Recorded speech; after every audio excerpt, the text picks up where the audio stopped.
Okay तो welcome to our show हवा बदलेंगे। और जैसा कि अभिषेक ने बताया, इस शो का नाम है LSD। वो वाला LSD नहीं जो कि आप समझ रहे हैं, इसका नाम है लंग, सांस और धोखा। क्योंकि जो लव, सेक्स और धोखा है वो बीते ज़माने की बात हो गई। और वैसे भी जब मोहब्बत में आपको झटका लगता है तो उस धोखे से आप रिकवर कर जाते हैं। लेकिन ये जो दिल्ली के जो लोग हैं NCR के, उनके लंग्स के साथ पिछले 8-10 सालों से जो धोखा हो रहा है वो उससे रिकवर नहीं कर पा रहे। और इसी बारे में हमसे बात करने के लिए जो हमारे गेस्ट हमारे साथ मौजूद हैं, उनमें doctor Swati Maheshwari. Swati internal medicine की स्पेशलिस्ट हैं। आपने उनको अक्सर टेलीविज़न पे, सोशल मीडिया पे देखा होगा। और हमारे साथ है पीपल बाबा इन्वायरमेंटलिस्ट तो हैं, और उसके साथ साथ उन्होंने अभी तक 1.25 करोड़ तो सिर्फ पीपल के पेड़ लगाए हैं। तो सेशन को स्टार्ट करते हैं। और पहला सवाल आपसे स्वाति की, एक रिपोर्ट थी कि दिल्ली में जब पोल्यूशन, ये हेज़ अपने पीक पे होता है तो 24 घंटे में it's equal to some 30 cigarettes. जब 30 सिगरेट एक बॉडी कंज्यूम करती है पैसिवली, जिसमें आपका कोई रोल नहीं है, तो फिर आपके लंग्स का, आपकी बॉडी का क्या हाल होता है? बहुत बुरा हाल होता है। और देखिए, अगर हम आंकड़ों को भी देखें तो बहुत साफ तौर से हम कितना भी अपनी हेल्थ का ध्यान रखने की कोशिश कर रहे हैं, कितनी भी मेहनत कर रहे हैं, फिर भी दिल्ली में रहने वाले लोगों की जो उम्र है वो 12 साल घट चुकी है। और ये एक बहुत बड़ी बात है जो कि स्टडीज़ साफ तौर से कह रही हैं, क्योंकि आप ऐसे वातावरण में रह रहे हैं, इसकी वजह से आपकी जो उम्र है वो कम हो रही है। और देखिए, अभी मुझसे पहले बोल भी रहे थे कि दीपावली जो है वो दियों का त्यौहार है, लेकिन हमने बच्चों से पटाखों की खुशी तो छीन ही ली है। और साथ ही मैं ये भी बोलूँगी कि बच्चों के, देखिए अब आप स्कूल्स कट डाउन करने पड़ते हैं, और हम बच्चों से क्या बोलते हैं एज अ डॉक्टर कि शाम को खेलो ज़रूर, अपने गैजेट से दूर हो और खेलो। और आज हम क्या कर रहे हैं, बच्चों को घर के अंदर बंद कर रहे हैं, उनको बाहर खेलने नहीं जाने दे सकते, और वो वापस गैजेट्स के ऊपर जा रहे हैं। और जो बड़े बुज़ुर्ग हैं उनसे एज अ डॉक्टर हम क्या बोलते हैं कि ज़रूर सैर करो, सैर करने से आपकी जो तरह तरह की परेशानियां हैं वो ठीक होंगी। लेकिन आज हम क्या कर रहे हैं, उनको भी घर के अंदर बंद कर रहे हैं और उनको भी हम सैर करने नहीं दे रहे हैं। तो एक तरफ जहां 17 लाख लोगों की दिल्ली में, भारत में मृत्यु हो रही है केवल प्रदूषण की वजह से, बच्चे जो है वो प्री मेच्योर डेथ हो रही है। लगभग 10 लाख बच्चों की प्री मेच्योर डेथ होती है केवल प्रदूषण की वजह से। ये कोई छोटी बात नहीं है, ये एक बहुत संगीन मामला है, बहुत विकराल समस्या है, जिसको मुझे लगता है कि बहुत तेज़ी से के साथ और बहुत संजीदगी के साथ सभी लोगों को, जो स्टेक होल्डर्स हैं, उनको इसकी संजीदगी को समझना चाहिए। और हम आज बच्चों के ऊपर शायद वो असर होते हुए इमीडिएटली कई बार नहीं देखते हैं। कुछ बच्चों को ज़रूर सर्दी, खांसी, तरह तरह की परेशानियां होती हैं, कुछ बच्चे शायद हमें स्वस्थ भी दिखते हैं, लेकिन आने वाले सालों में 15-16 साल के जब वो बच्चे होंगे तब उनकी प्रोडक्टिव कैपेसिटी कैसी होगी, ये एक बहुत बड़ा सवाल है और बहुत बड़ा प्रश्न चिन्ह है जो हम सबके सामने है कि वो उस वक्त कितने प्रोडक्टिव होंगे। तो क्या हम उनके भविष्य पर आज ही अंकुश नहीं लगा रहे, ये एक बहुत बड़ा सवाल है जिसके बारे में हम सबको सोचना चाहिए। 10 लाख बच्चे एक बहुत बड़ा आंकड़ा है। इसमें मेरा एक पर्सनल क्वेश्चन है जिसमें शायद इस सेशन के एंड में मैं आपकी तरफ लौटूंगा। अभी आपका रुख करते हैं, ये क्या कहानी क्या है? ये लोगो वाला पीपल है कि पेड़ वाला पीपल है? आप पीपल प्लीज़र हो? कहानी बताओ पीपल बाबा की। मैं पहले तो ये पोल्यूशन है, ये देख लो कि बाबा ने 1.25 करोड़ से ज़्यादा पीपल के पेड़ लगाए और उनका गला भी पोल्यूशन ने नहीं बख्शा। पिछले 7 साल से मेरे जो पर्सनल फैमिली फिजिशियन हैं वो एक ही बात कहते, मेरा नाम परिवर्तन है। आजकल बाबाओं और स्वामियों का ज़रा थोड़ा सा तो परिवर्तन ठीक है, तो वो एक ही बात बोलते हैं डॉक्टर साहब हमारे को, और मेरी प्रिस्क्रिप्शन पे लिखा हुआ है कि बेटा 20 दिन के लिए दिल्ली छोड़ दो, 20 दिन के लिए दिल्ली छोड़ दो, and this is the state of affairs. खैर, ये पोल्यूशन है, अभी 20 दिन में ठीक हो जाएगा। जैसे जैसे ये QI ठीक होगा, जैसे जैसे हवा में जो जलना बंद होगा और सस्पेंडेड पार्टिकुलेट मैटर कम होगा, ये ठीक हो जाएगा। सो खैर, मैदान छोड़ के कभी भागना नहीं चाहिए। तो इसीलिए डॉक्टर साहब जब भी ये बोलते हैं तो मैं उनको यही बोलता हूँ कि नहीं, दिल्ली हमारी कर्म भूमि है, इसको हम ऐसे छोड़ के नहीं जा सकते। अब आपका सवाल जो है कि देखिए ऐसा था कि हमने 11 साल की उम्र में पौधे लगाने शुरू किए। उस समय सर कोई भी climate change, sustainability, carbon sequestration की वोकैबुलरी नहीं होती थी और दुनिया में कोई प्रॉब्लम भी नहीं लगती थी। ये 1976 की बात है। हमारी एक टीचर थी जो चौथी कक्षा की, हमारी मिस विलियम्स, और हमारी जो नानी थी हमारे साथ रहती थी, वो एक ही बात बोलती थी, बेटा ये जो ग्लोबल वार्मिंग तुम अभी चौथी कक्षा में पढ़नी शुरू कर रहे हो, it actually means the gradual warming of the planet due to human activity, due to human activity. तो उन्होंने एक बात समझाई हमें कि बेटा जब तक छाया है तब तक सब ठीक है, ठीक है। ये जो ग्लोबल वार्मिंग हो रही है, ये सारा चक्कर जो है, आज ये हम प्रदूषण की भी बात करें, अभी इस चीज़ के ऊपर हम बात करेंगे, सारा खेल हरियाली का है। एक चीज़ बेसिक साइंस समझ लीजिए, फिर हम आपको बताते हैं पीपल क्यों लोग हमें बोलते हैं। सर अगर एक चीज़ आप समझ लो तो आपको सारी चीज़ें समझ आ जाएंगी, और वो ये है कि एनीथिंग मैन मेड, कोई भी मनुष्य जो चीज़ बनाता है, it produces heat and pollution. कोई भी चीज़ हो, चाहे हम बात कर रहे हैं, ये मुख से बात कर रहे हैं, चाहे आपके टेलीविज़न है, चाहे आपकी ब्रॉडकास्टिंग है, चाहे आपका आईसी है, लैपटॉप है, मोबाइल फ़ोन है, स्कूटर है, मोटरसाइकिल है, एसीज़ हैं, कोई भी इंडस्ट्री है, फैक्ट्री है, कोई भी चीज़ है, एनीथिंग मैन मेड, कोई भी मनुष्य जो बनाता है, ये जो स्पीसीज़ है होमो सेपियंस, हम कुछ भी चीज़ बनाते हैं इस पृथ्वी पे sir, it produces heat and pollution. जो भी प्रकृति ने चीज़ बनाई है, जो भी परमात्मा ने चीज़ बनाई है, जो भी प्रकृति ने बनाई है, it absorbs heat and pollution, it absorbs heat and pollution. चाहे वो आपका तालाब हो, चाहे आपकी नदी हो, चाहे आपका बरसाती नाला हो, चाहे पहाड़ी नाले हों, चाहे पहाड़ पे जो छोटे छोटे जंगल हैं, चाहे खेत खलियान हैं, चाहे आपके गमले में लगा हुआ एक पौधा है, जो भी प्रकृति बनाती है, it absorbs heat and pollution. तो हुआ क्या सर, हमारा human content, human invention, human discovery, human manufacturing, human content बढ़ता गया, जो हमारा प्रकृति का कंटेंट था, जो हमारा एब्जॉर्प्शन का कंटेंट था, जो हमारा ग्रीन कंटेंट था, वो कम होता गया। बस यही खेल है, ये बेसिक साइंस है। अगर आपको ये चीज़ समझ आ गई तो सब कुछ समझ आ गया। बाकी तो सर ये सब, ये जो चीज़ें चलती हैं, सेमिनार, कॉन्फ्रेंसेस, 10,000 कॉन्फ्रेंसेस होती हैं क्लाइमेट एक्शन पे हर साल, 10,000। गूगल करके देख लीजिएगा क्या हुआ। हम पता क्या कर रहे हैं, हम उस सीड के ऊपर रिसर्च कर रहे हैं जिसके ऊपर इंटरनेशनल पेपर लिखा जाता है। हम 10 साल 10 अरब रुपए लगा के एक बीज क्रिएट करते हैं, हम उसकी पीपीटी बनाते हैं, हम उसके इंटरनेशनल पेपर्स लिखते हैं, रिसर्च करते हैं, मिनिस्ट्री में जाता है, मिनिस्टर साहब बात करते हैं, प्रधानमंत्री जी बात करते हैं, राष्ट्रपति बात करते हैं, दुनिया के सब लोग बात करते हैं, प्रोटोकॉल्स बनाए जाते हैं, साइन किए जाते हैं, ये है वो है, सब किया जाता है, लेकिन उस बीज को कभी ज़मीन में उगाया नहीं जाता। सर जब तक उस बीज को लगाओगे नहीं, उसको लगाओगे नहीं, उसको हार्वेस्ट कैसे करोगे? वो जब तक किसी की इकोनॉमिक बेनिफिट नहीं होगा या किसी की खुराक नहीं बनेगा, तब तक उस बीज का फायदा क्या? This is our policy on environment. हम बहुत बात करते हैं, कोई आके यहाँ बैठ के बोलेगा सीएनजी गाड़ियाँ, ये अरे छोटी सी चीज़ है, सीएनजी से क्या आप क्या क्लाइमेट एक्शन तो बदल दोगे?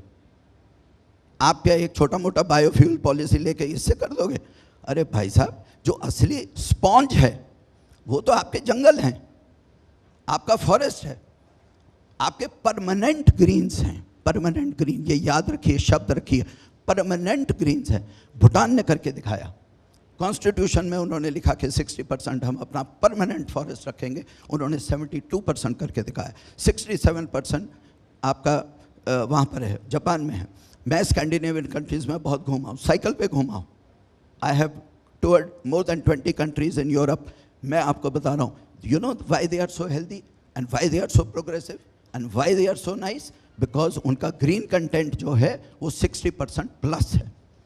हमारी जिस तरह की पॉपुलेशन है, जिस तरह की ज्योग्राफी है, हमारा तो 20% भी नहीं है। वो भी एक्सेल शीट में है, वो भी फाइलों में।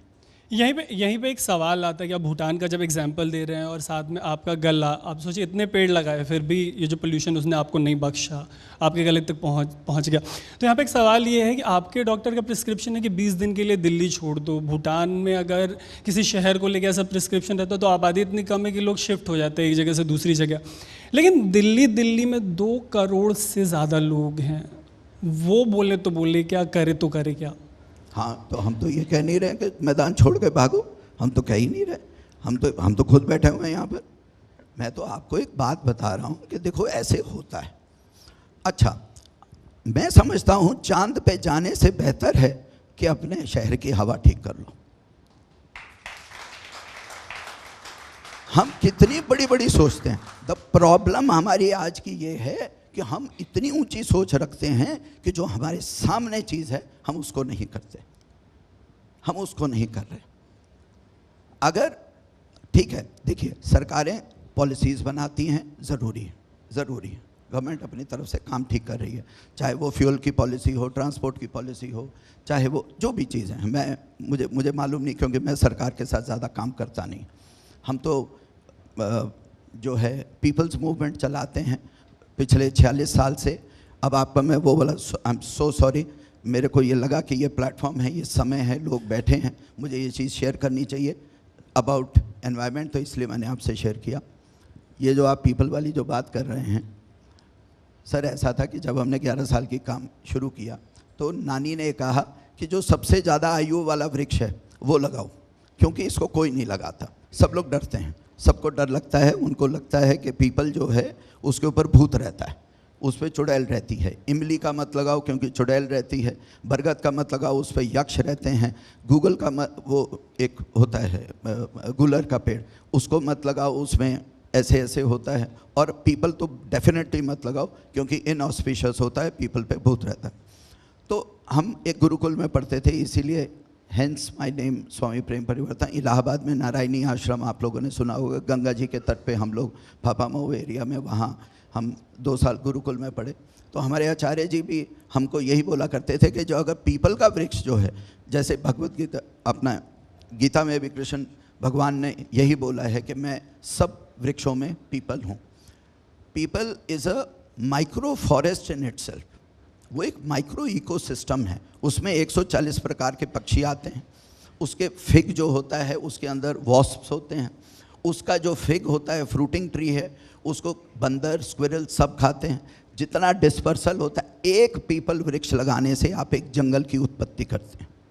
ये इसका है, ठीक है। अभी this is not the platform to promote the peepal tree.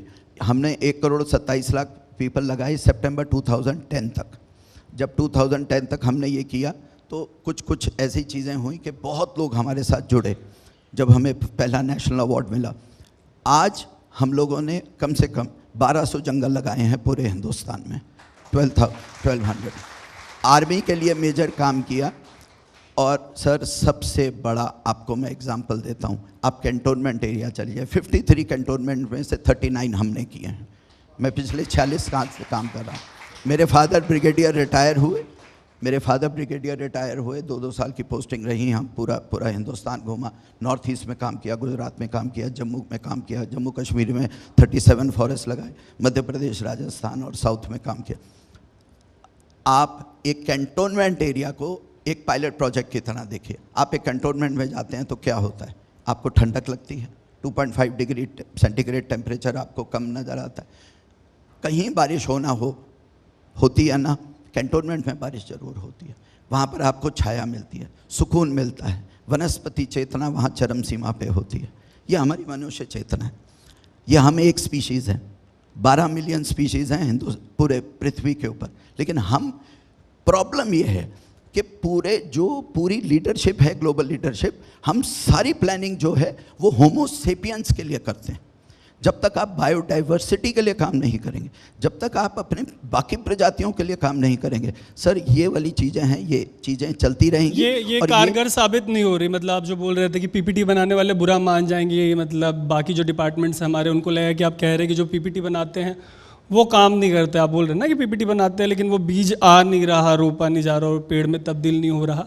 हम ठीक है। इम्प्लीमेंटेशन की बात इम्प्लीमेंटेशन नहीं कर पा रहे। इम्प्लीमेंटेशन इज द कीवर्ड, ठीक है। इम्प्लीमेंटेशन नहीं होती है उसमें। स्वाति, इनके गले की जो हालत है, वही जो जंगलों का अंबार ला के हमारे बीच में बैठे हैं, जब वो इस प्रकोप से नहीं बच पा रहे, और ये ऑलमोस्ट एक डिकेड होने को है। इस डिकेड में ये जो 20 दिनों के लिए दिल्ली छोड़ने की बात कर रहे हैं, जिस स्केली कंडीशन है कि 30 सिगरेट पर डे, आपने कोई पैटर्न ऑब्जर्व किया है लंग्स को लेके, बॉडी को लेके, क्या हो रहा है इसकी वजह से पिछले एक डिकेड में हमारे साथ? बिल्कुल, देखिए हम जब प्रदूषण की बात करते हैं तो सबसे ज़्यादा हमारा ध्यान फेफड़ों की तरफ जाता है, लेकिन प्रदूषण की अगर हम बात करें तो हमारे सर से लेकर पैर तक इसका बुरा असर पड़ता है, और ये बहुत चौंकाने वाली बात है। और बहुत सारी स्टडीज़ अब सामने आने लगी हैं। भारत में अगर हम 2018 की बात करें तो केवल 10%, दिल्ली में गंगाराम हॉस्पिटल की स्टडी बता रही हूँ आपको, 10% लोग ऐसे थे जो कि स्मोकिंग नहीं करते थे लेकिन उन्हें कैंसर हुआ। और पिछले 10 साल में क्या आप जानते हैं ये आंकड़ा कहाँ पहुँच चुका है? 50%, यानी कि 50% लोग अब ऐसे हैं जो स्मोकिंग नहीं करते हैं लेकिन उनको लंग कैंसर हो रहा है, और ये एक बहुत बड़ा प्रदूषण इसके पीछे कारण है। वहीं अगर अब आप देखें तो बच्चों में भी हम देखते हैं, क्योंकि ये उम्र ऐसी होती है कि उस वक्त उनकी लंग्स डेवलप हो रही होती हैं, और इस वक्त पर अगर उनको प्रदूषण में हम रख रहे हैं, उनको हम उस तरह की हवा दे रहे हैं, तो उनकी लंग्स अच्छी तरह से डेवलप नहीं होती। और केवल लंग्स नहीं, बच्चे जो हैं इरिटेबल हो जाते हैं। हम देख रहे हैं बच्चों का फोकस जो है, बच्चों का कंसंट्रेशन जो है वो अफेक्टेड हो रहा है, बच्चों की मेमोरी अफेक्टेड हो रही है, और ये एक बहुत बड़ी बात है कि आने वाले वक्त में बच्चे उतने प्रोडक्टिव नहीं रहेंगे। और वहीं अगर हम अपनी भी बात करें और बड़े बुजुर्गों की बात करें तो स्ट्रोक की संभावनाएं, हार्ट अटैक की संभावनाएं, यहाँ तक कि रिप्रोडक्टिव सिस्टम अफेक्टेड हो रहा है, लोगों का कंसंट्रेशन अफेक्टेड हो रहा है। आपको भी अगर जब आप प्रदूषण में हैं तो आपको ऐसा लगता है कि हम उतनी एक्टिविटीज़ नहीं कर पा रहे हैं जैसे कि हम पहले कर पाते थे, या हम बहुत जल्दी थक रहे हैं, या हम फोकस अच्छा नहीं कर पा रहे हैं। तो ये समस्याएं जो हैं लोगों के सामने जो हैं इसकी वजह से आ रही हैं।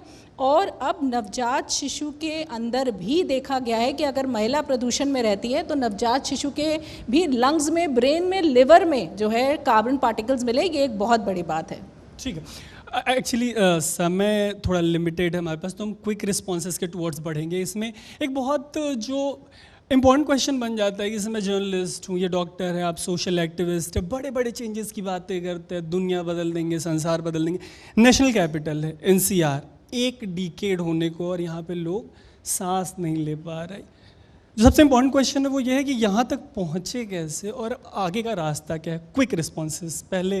सर इसका क्विक रिस्पॉन्स ये है, first you need to understand, Delhi जो है 2 इकोसिस्टम की बनी है। एक है यमुना इकोसिस्टम, एक है अरावली इकोसिस्टम। अरावली इकोसिस्टम में तो फार्म हाउस बन गया, अरावली तो पूरा गया आपका, फरीदाबाद भी गया, गुड़गांव भी गया, तो अरावली इकोसिस्टम तो इल्ले है ही नहीं। ठीक है, अब रही यमुना इकोसिस्टम। यमुना जी में पानी कौन सा बहता है?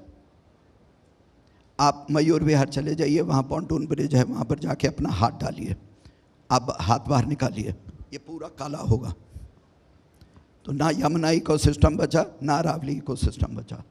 तो ये हुआ। अब इसका सलूशन क्या है? आपको अपना ग्रीन कंटेंट बढ़ाना पड़ेगा, मानो या ना मानो, 2 चीज़ें हैं, ग्रीन कंटेंट और ब्लू कंटेंट। मॉइस्चर बहुत ज़रूरी है, पानी बहुत ज़रूरी है। हमारे एक ज़माने में 36,000 तालाब थे। आप पूरी गैजेट अगर आप देखें, दिल्ली के अंदर 36,000 तालाब हुआ करते थे। आज सर 2,000 भी नहीं है। अभी सरकारें कर रही हैं थोड़ा थोड़ा, जल शक्ति अभियान, ये वो सब कर रहे हैं। You need to get back your water reservoirs, you need to get back your ponds, you need to get back your river systems, you need to get back your ecosystem. Medical solutions के towards अगर बढ़े तो देखिए, medical solutions की अगर हम बात करें तो हाथ में हमारे अपने ही है। बहुत सारा इंडोर एयर पोल्यूशन है जो हम करते हैं, जो कि हमें रोकना बहुत ज़रूरी है। उसके साथ ही अगर हम आउटडोर एयर पोल्यूशन की बात कर रहे हैं तो हमें मास्क लगाकर निकलना होगा। N95 N99 मास्क इस वक्त हमारे लिए ज़रूरी है। साथ ही हमें AQI लेवल्स जो है देख करके निकलना ज़रूरी है, और ख़ास तौर से ऐसे लोग जो कि एक्सरसाइज करते हैं, जॉगिंग करते हैं, रनिंग करते हैं या सैर करते हैं, मॉर्निंग वॉक करते हैं, उन सब लोगों को AQI लेवल देखना ज़रूरी है। और अर्ली अर्ली मॉर्निंग और लेट इवनिंग, ये इस वक्त आपके लिए जहरीला समय है, तो इस वक्त बिल्कुल भी नहीं करिए। और हम उल्टा ही करते हैं और वही अच्छा भी माना जाता है। लेकिन प्रदूषण के वक्त पे हमें टाइमिंग्स चेंज करने हैं और हमें एग्रेसिव एक्सरसाइजेज बाहर नहीं करनी है। जितना ज़्यादा आप एग्रेसिव एक्सरसाइज करेंगे उतनी आप तेज़ सांस लेंगे और उतना ज़्यादा आप प्रदूषण अंदर लेंगे। वैसे आई थिंक आपने इस क्वेश्चन को आंसर कर दिया, लेकिन एक क्वेश्चन ये रह जाता था कि जैसी हवा है उसमें जब लोग ये डिसाइड करते हैं कि उनको साइकिलिंग पे जाना है या उनको रनिंग पे जाना है और हवा की कंडीशन ऐसी है, तो उनको ये नहीं समझ में आता कि जो उनकी हेल्थ है वो बेटर होगी या डिटीरियोरेट होगी। आप क्या सजेस्ट करेंगे? देखिए, डेफिनेटली डिटोरिएट होगी। हम ये सब एक्टिविटीज़ प्रमोट करना चाहते हैं और एज अ डॉक्टर बोलते हैं, लेकिन अगर हवा ही ख़राब है, अगर प्रदूषण इतना ज़्यादा है, तो आप अंदर सब प्रदूषित तत्व लेंगे और वो आपके सारे सिस्टम के लिए, हार्ट के लिए, लंग्स के लिए, लिवर के लिए, गैस्ट्रिक प्रॉब्लम्स के लिए, ब्रेन के लिए, सबके लिए घातक है। इसलिए ऐसी एक्टिविटीज़ प्रदूषण के वक्त पर नहीं करें, ये मैं साफ तौर से बोलूँगी। अपनी एक्टिविटीज़ को कट डाउन करें और जितना आप इंडोर कर सकते हैं, बहुत सारी एक्सरसाइजेज ऐसी हैं जो हम आसानी से घर के अंदर कर सकते हैं, ऐसे वक्त पर ज़रूर वो एक्सरसाइजेज करिए। अपने घर को अर्ली मॉर्निंग और लेट इवनिंग वेंटिलेट मत करिए। अपने घर को आप वेंटिलेट करिए दिन के समय, जब 12 से 4 का जो समय होता है वो थोड़ा बेटर समय होता है, AQI लेवल्स कम होते हैं, उस टाइम आप अपने घर को वेंटिलेट करिए। और घर में अगर आप एयर प्योरीफायर्स इस्तेमाल कर रहे हैं तो ऐसे इस्तेमाल करिए जो ओजोन पार्टिकल्स नहीं रिलीज़ करते हैं। आपको हीपा फिल्टर या इलेक्ट्रोस्टैटिक एयर प्योरीफायर्स का इस्तेमाल करना चाहिए। और क्लोज स्पेसेस में हम एयर प्योरीफायर्स को इस्तेमाल करते हैं, तो एयर प्योरीफायर्स को भी इस्तेमाल करने का सही तरीका आना चाहिए। आई होप कि आपको इंसाइट्स मिली हैं कि एक्सरसाइज के मामले में आपको क्या करना चाहिए। पोल्यूशन पे जब बात होती है तो मामला थोड़ा गंभीर लगने लगता है, हम उतना इंथुजियास्टिकली उसमें पार्टिसिपेटेड फील नहीं कर रहे होते, तो इसलिए इसको हल्का करने के लिए एक जोक यहाँ पे लेते हैं जिसमें ऑडियंस रिस्पॉन्स लेंगे। आपको बताना है कि विराट कोहली और पोल्यूशन में क्या सिमिलरिटी है? और लेवल अप। एग्जैक्टली, दोनों रिकॉर्ड तोड़ रहे हैं, इतनी तेजी से आगे बढ़ रहे हैं और किसी को नहीं पता कि दोनों को रोकेंगे कैसे।